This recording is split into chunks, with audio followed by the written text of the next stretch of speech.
Okay, we're gonna try to do this again, kind of like we did last time with Top Gun. We're gonna go Super Street Fighter 2. The reason I chose this one instead of any of the other Street Fighter games is because there was the first Street Fighter, I think late '80s, and man, if we had played it first, we would have really. I don't think some of us would have played the second one because the first one it's pretty bad. It's kind of an awful thing. And I chose this one because it's got more people. I got to turn the difficulty down. I'm not great at fighting games. Um, I picked this one because it had more characters. As you can see, there's a time challenge, tournament battle, group battle, versus battle, and super battle. On the first Street Fighter 2, you ended up with 8 characters. Then there was Street Fighter Champion Edition, which ended up with the extra 4 boss characters. Which I don't think the Super Nintendo, I don't think the Champion Edition came out on the Super Nintendo. I think that was like a Genesis thing and maybe some other consoles. And then they came out with Hyper Fighting. So it's called Street Fighter 2 Turbo or Street Fighter 2 Hyper Fighting, whichever one you want to call it. And then they decided that they were going to come out with Super Street Fighter 2, which added 4 new characters. So now your list of characters includes you'll have Ryu or Ryu, however you want to say it, whichever one. Ken, Blanca, E Honda, Chun Li, Dawson, Zangief, and Guile. Those are the original 8. And then you have the 4 bosses, which are Balrog, Vega, Sagat, and M. Bison. That's the 4 bosses. And then on this one, you also have 4 other characters named DJ, T-Hawk, Cammy, and Fei Long. Usually the ones I use are I'll use somebody like we're going to do Super Battle. I either use Guile, Chun-Li, Bison, Vega, or Cammy. Those are the ones I use fairly well. So I like to use those. We'll probably use Chun-Li as we go through here. Of course, we'll face Fei Long right off the bat, who's a newcomer. They did come out with another version of this game, and it was Super Street Fighter 2 Turbo, and it was just the turbo version of the game where you just went faster. We'll go through and we'll defeat.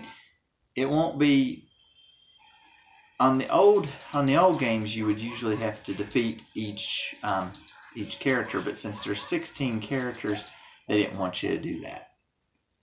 And like I said, I'm awful at fighting games, so that's kind of why I put it on easy. Also, as you guys know, I talk whenever I stream, so that makes it a little bit different. See, it's as you've seen, there was I had a total of 12 enemies out of 16, so I won't face the total 16. So that's not really what I meant to do. I meant to do that.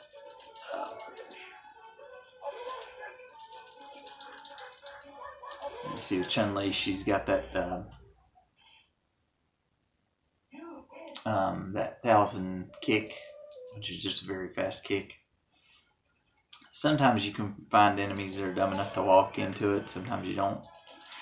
She can do that. She can also do this spinning bird kick that I'm about to do, which is an upside down kick. And on here, they finally gave her a projectile, kind of like some of the guys that have the fireball. She can now throw a fireball. But for the purpose of just getting through the game and stuff, I'm going to be playing it on the easiest difficulty, and I'm going to try the easiest way I know how to get through. As you see, we faced Fei Long earlier. We're facing DJ now. DJ's another new character. He is a Jamaican, I think he's a Jamaican-born fighter. Haven't used him that much. Fei Long is kind of like a Bruce Lee type individual, loosely based on Bruce Lee. Cammy is kind of a special forces type fighter, kind of like Guile in a way. And T-Hawk is one of those, he's a big Native American, and the thing is, he's super duper strong, so you don't want to let him get a hold of you. And after so many stages, you'll get a bonus stage. This happens to be the first one of many, and I think I'm just hitting the car and I'm not doing any damage. So we're going to try to do it over here. And, okay, I'm doing that kick. I'm not doing that. Okay. You try to do as much, you try to break the car. And barely broke the car because for some reason whenever I got over there, she was not doing the kick I wanted. And here's Cammy. Speaking of Cammy, so I think I'm going to face all four of the new ones. For those of you who don't know, there's Ken and Ryu. They're pretty similar. One of them is Ryu is like a he's the supposed champion and everything of the series. He's one of those that he is no nonsense discipline, getting stronger his life and things of that nature. Ken's strong too, but he's real arrogant and well, he's a good fighter in his own right. He showboats somewhat. Honda is a sumo wrestler that has turned, he's trying to prove that sumo wrestling is a legitimate fighting style and things of that nature. So that's what he does there. Chun-Li is, she's part of a special forces, I think, like a special forces unit that's sent to stop the Shadaloo Agency, which is the bad guys. And also she's trying to find out, she's trying to end who, the guy who killed her dad, she's trying to bring him to justice. And she believes it to be Bison. Trying to think of the other characters. Guile is a special forces military guy. He's so consumed with finding the man that killed his special forces partner that he abandoned his family and everything else to find them and bring them to justice. And again, it's Bison, or supposed Bison.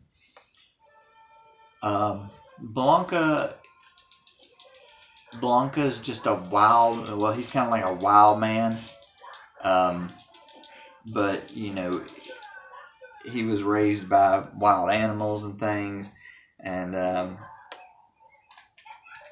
was in the tournament for variety of reasons, pretty much.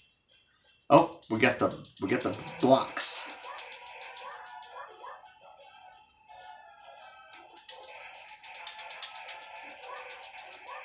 And then there's let's see, Zangief is trying to prove that he's like the strongest man in the world. He's big Russian. Again, that's one of those you don't want to let get a hold of you. There he is. I'm getting ready to face him, as a matter of fact.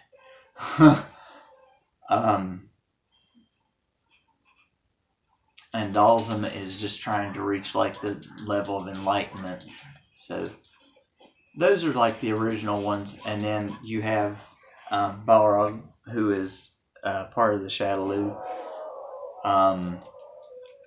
he's kind of like a Mike Tyson kind of person. I think that's kind of who they modeled him after. Vega, also part of the Shadaloo. He's kind of up there, I guess, more so for like a horror figure for the game. He's really fast.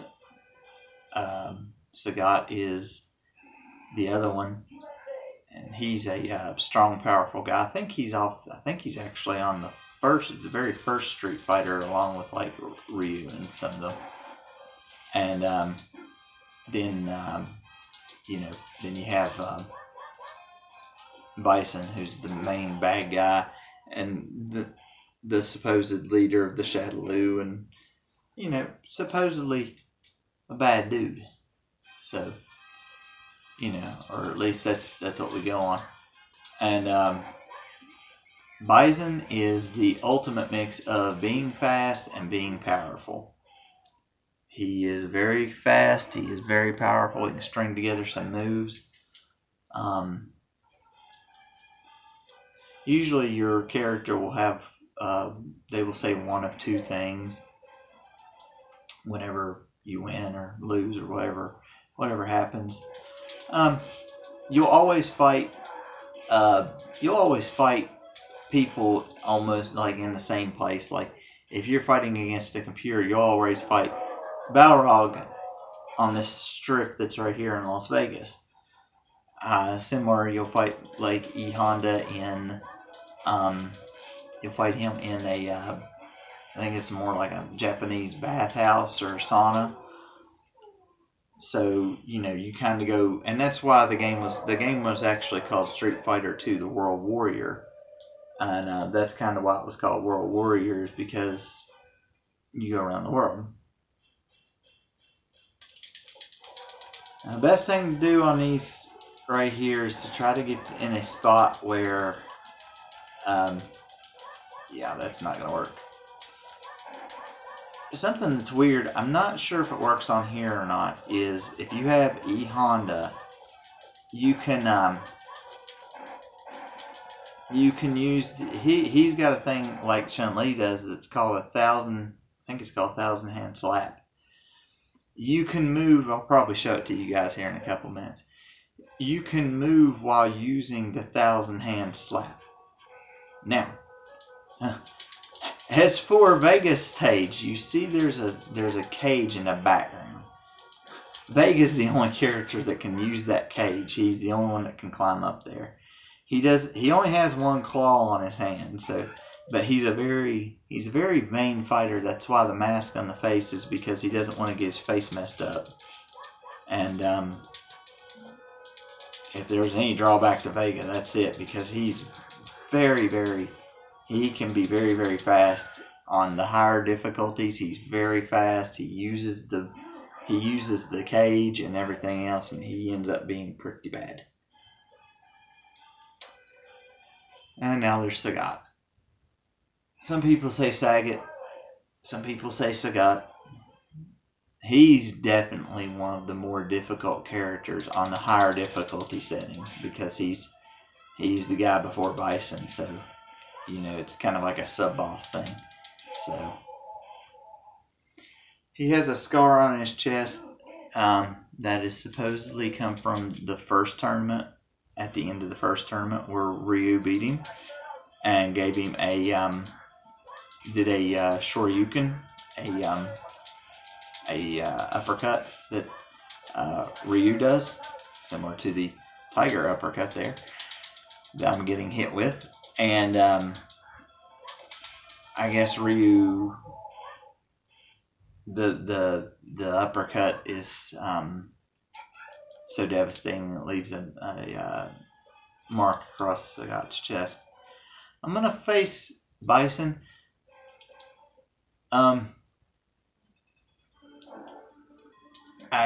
He might still beat me up even on easy. He just depends upon how he does things. Like I said, my moves are doing a little bit more damage because I am on easy. But as you've seen, he started off the match and he started off hitting me. So that wasn't very good. But yeah, you have your you know, I mean, 8 characters was a lot to choose from at the time, because sometimes you could choose characters, or, you know, even like Fatal Fury was around at the time. Fatal Fury only had like 3 characters to choose from. And the first Street Fighter, you didn't even pick your character. You picked who you wanted to face. Now, a neat little fact right here is, like where you beat the game and you get to high score, if you just hit end, they'll give you like Cap or Calm or SF2 or something like that. Each game did a little bit differently. SF2. So, and if we would have been on a difficulty of 3 stars or higher, we would have gotten an ending for Chun-Li. But for the sake of it just kind of being easier, I kind of wanted it to be a little bit different. What did I do there? I didn't mean to do that. Okay. Don't really know what I've done right there. So I do want to show you guys Honda's 100 hand slap. Also, if you hit different buttons, you get different color outfits for each character. Like on the very first Street Fighter, if you were playing against somebody else, you couldn't use, there's the 1000 hand slap with the movement. You can move back or forth with this thing going on. Sometimes the enemy's dumb enough to walk into it. Cammy's not dumb enough to walk into it. But the thing is, a lot of people, you know, they you end up facing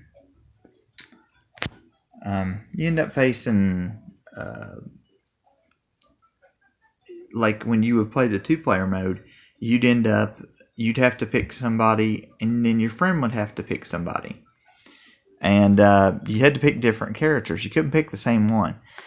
I don't know if it was in Champion Edition or if it was in if it was in Street Fighter 2 Turbo. They made it so that both people could pick the same character, and one of them would be one color, one of them would be the other. Like I said, you guys just saw on there, Chun-Li is usually in blue. I hit a button that caused her to be blue. Let me see if I can see what other colors she'll turn into, and I'll tell you which ones that she turns into, if that's the case. Let me see here. If I hit start, does she? Yeah, if you hit, I think it's the A button, she's a yellow. If you hit the start button, she turns a shade of pink. And every character is like this. I think they have about, they probably got about 4 colors each or so. So she turns that color, she turns, if you hit Y, she stays blue. But, you know, sometimes you just have to experiment with whatever colors. The original, I think the original Street Fighter came out in, or the original Street Fighter 2 came out in 91 or so. Okay, if you hit X, she's in a red. I guess it would be. Kind of looked like the pink. Might have been the pink. This one actually says the copyright is 93-94 for the new challengers, and of course we go into Street Fighter 3 and a few different ways of that. Hitting B turns are gray, but we go through some different ways of that, and then you'd have Street Fighter Alpha. Alpha 1, Alpha 2, Alpha 3. You end up with Street Fighter 4 and 5 eventually. And it would be bringing back some of the characters from the old series, from like the very first game and stuff, because some of these people, they were looking, they said, who are these people? If you hit the R button, she turns this ugly color of green, sickly green looking. If you hit the button, so each of them had their own, where you'd hit the button, whatever button you'd hit, and then there's the gray one again on that on the L. But a lot of people gave some of the I don't know. I think they gave some of the Sega version some flack because the Super Nintendo had 6 buttons. The regular arcade machine that was when this game came out had 6 buttons, which is light punch, light kick, medium punch, medium kick, hard punch, hard kick. With the hard moves being slower but more powerful, and the light moves being faster but being not as powerful, and then the medium ones somewhere in the middle of powerful but not as powerful as the hard ones, and fast but not as fast as the light ones. So it's just a mixture. But like I said, they I don't know, on the Super Nintendo, like I said, we had the 6-button controller. Sega had the 3-button controller, but came out with a way to have a 6-button controller, which had the buttons A, B, C, X, Y, and Z, I do believe, is what it had on theirs.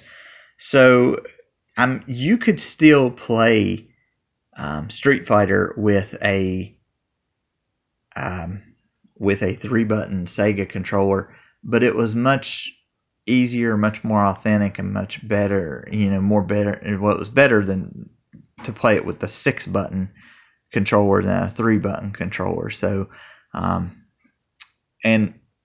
that this wasn't the only game franchise that was dealt like that, because Mortal Kombat came out around same time period, somewhere in there, and again, 5 buttons at the arcade, 6 on the Super Nintendo, but no gore or anything like that, and the violence.